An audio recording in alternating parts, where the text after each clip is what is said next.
Superstar Shakib Khan এবার বিপিএলে দল কিনেছেন। দুরন্ত ঢাকা নামে যে দলটি পরিচিত সেই দলটাই কিনেছেন সুপারস্টার শাকিব খান।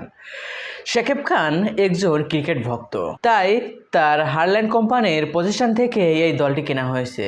কেনই কিনলো, কিভাবে কিনলো, কি বিষয়ে কিনলো, সেটাই থাকছে ডেস্ক রিপোর্টে। বাংলাদেশের প্রিমিয়ার লিগ বিপিএল তোড়জোড় শুরু হয়ে গেছে। পরের মৌসুমের জন্য হাত বদল হয়েছে ঢাকা ফ্র্যাঞ্চাইজির মালিকানা। এই ফ্র্যাঞ্চাইজির নতুন মালিক চিত্রনায়ক শাকিব খানের কোম্পানি রেমাক হারল্যান্ড। শাকিব খানের ঢাকা ফ্র্যাঞ্চাইজি কিনে নিয়েছেন বলে নিশ্চিত করেছেন বাংলাদেশ ক্রিকেট বোর্ডের বিসিবির একটি সূত্র। ওই সূত্রটি বলেছেন, সাইনিং মানি প্রদানসহ ফ্র্যাঞ্চাইজি কেনার আনুষ্ঠানিকতাও প্রক্রিয়া সম্পন্ন হয়েছে।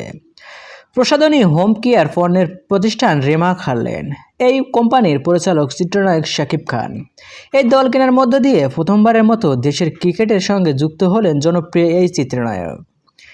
বিপিএলে ঢাকা ফ্র্যাঞ্চাইজি মালিকানা একাধিকবার পরিবর্তন হয়েছে। বিভিন্ন নামে বিভিন্ন সময়ে মালিকের অধীনে বিপিএল খেলা দেখা গেছে এই দলটিকে। বিপিএলে দলের মালিকানা পরিবর্তন হলেও আদৌ বিপিএলের পরবর্তী আসর সময় মতো হবে কিনা তা নিয়েও শঙ্কা রয়েছে।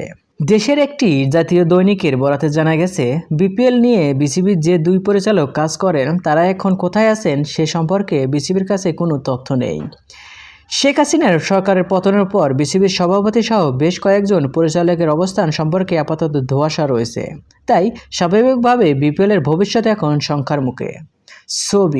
শাকিব খান যে দলটি নিয়েছে আদৌ কি সে দলটা খেলবে?